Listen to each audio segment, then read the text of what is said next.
This question is for Mr. Lauzon.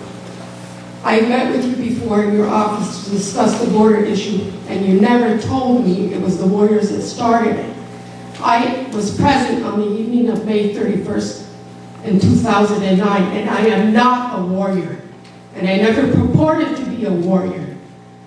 And I don't understand why you can say this. I was there that evening. Yes, there was fighters there. But it was not warriors. There were a few people there, but it was not controlled by the warriors. The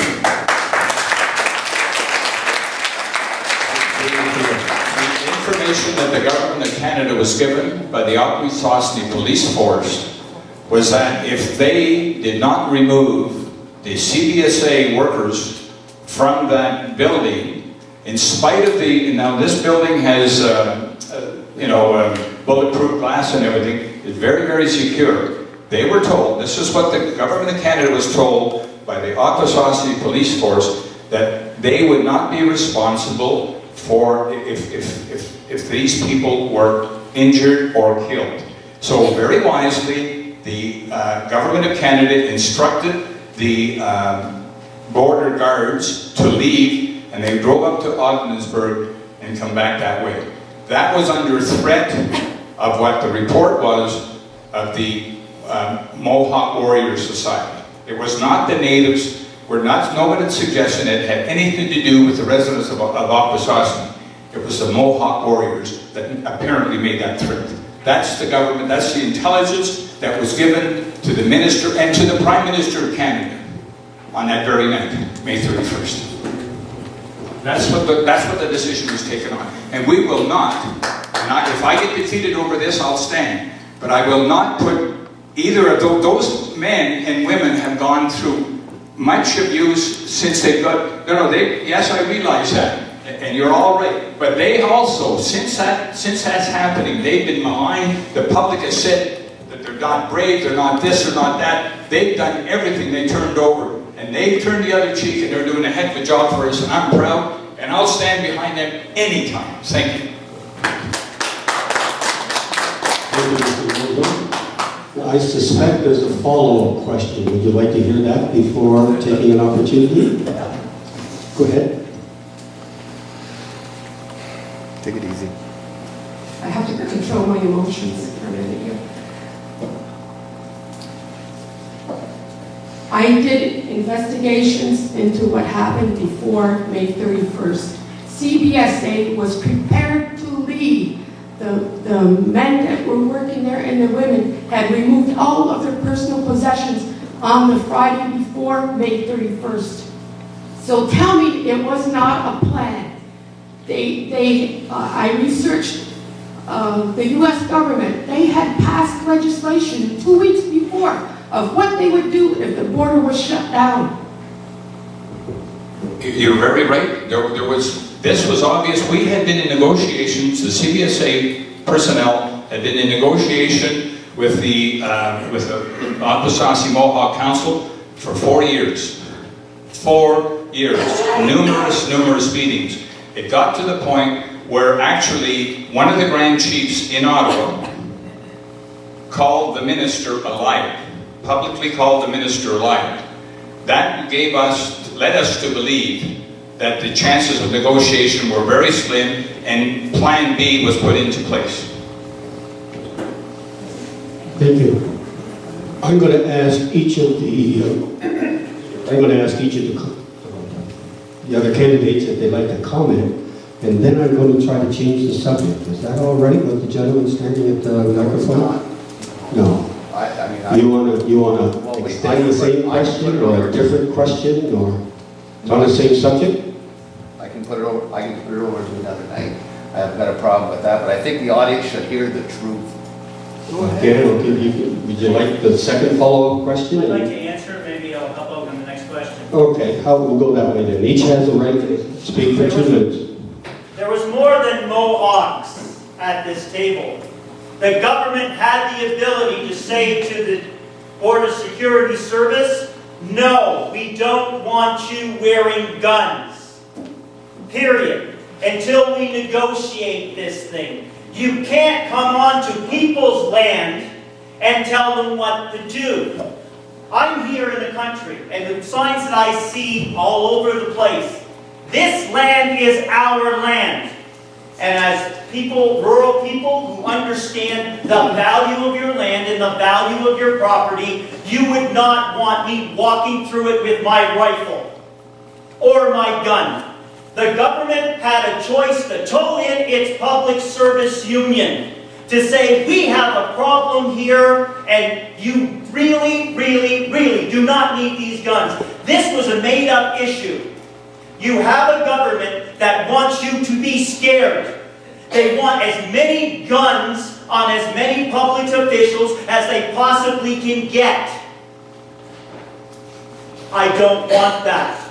When you add a gun to a situation, you add volatility to that situation. This was a made-up problem. The problem is, this government does not know how to negotiate with people. They want to tell them what to do. People do not like being pushed around.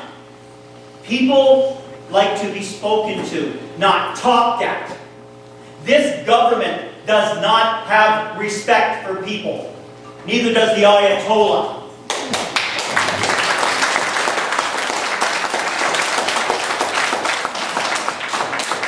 Thank you, Mr. Walsh. Mr. Lowe?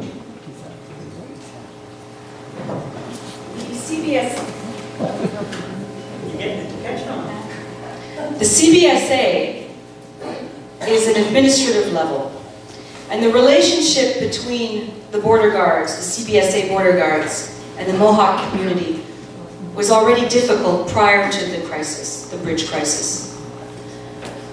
And when you put arming of those border guards in that situation, you create an even more sensitive situation. And what do you do when you have a sensitive situation? You talk, you have dialogue, you discuss, and when you can't come to a resolution, you get help to do that. That's why we have mediators and counselors and people to help. And you take it, this is most important, to a political level. You take it out of the administrative body's hands, and you put it in the hands of the people who are elected to represent us. And that means the Minister of Public Safety. We couldn't get a meeting with Peter Van Loan. That means Mohawk Council. That means City Council. That means people who are elected to represent and can speak of these issues, resolve, hire mediators, get agreement on that, and resolve the issue. It's always about dialogue with respect.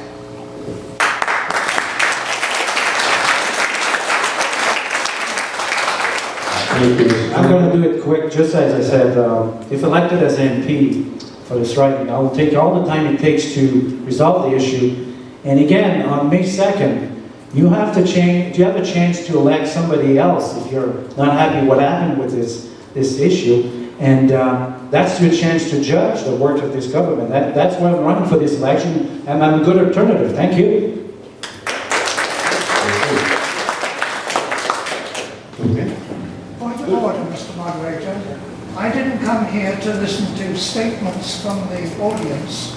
I came here to listen to questions to the candidates. Can you please ensure that the candidates stick to questions? I will. Thank you. I was about to say the second question is one question. My name is William Beatty. I'm from Akwesasne. The question is directed at Mr. Lauzon. Mr. Lauzon, the issues at the border, I'd like you to tell me, my wife and I have been personally sued for trespass on the territory on Cornwall Island. I'd like you to tell me how you will possibly bring a bridge project to fruition, which I'm in the middle of right now. At any point in time, how will you bring it to fruition if you've got us in court for the next 4 or 5 years? And this was your individual who's now the whip, Mr. John Baird. I'd like you to answer that one for me. I'm not involved with your court case, and I don't know the details about it. Let me try to explain here. This was a very volatile situation. There was 4 options that we had to deal with. I think everyone in this room would agree that we didn't want anybody to be injured. The Is that not agreeable with everyone? I think we didn't want anyone to be hurt. So we took a decision with prudence. We decided that we would do the safest for the traveling public. We had the traveling public, we had the residents of Akwesasne, and we had the CBSA personnel. We decided that we would have to come up with a safe situation for all the people with concerns. And so a decision was taken to temporarily close the border. There are 4 options on the table. We either close the border, we go back to Akwesasne, that was the 4 options we were given, or we considered, we locate the port of entry on the Cornwall side, or we locate it close to the American side, the same as a consulate.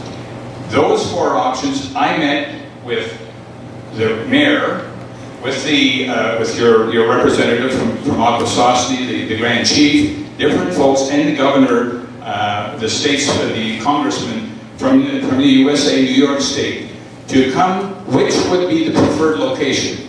Everybody agreed that the preferred location would be close to the American, and that's why that decision is taken. That's what everybody's working for. But folks, we've got the border open when it could be closed for 2 years. We've got it open, it's working, and it's working well. It's not perfect, but nobody's been hurt, and it's functioning.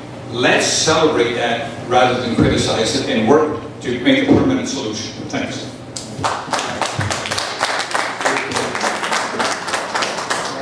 Would anyone like to add anything?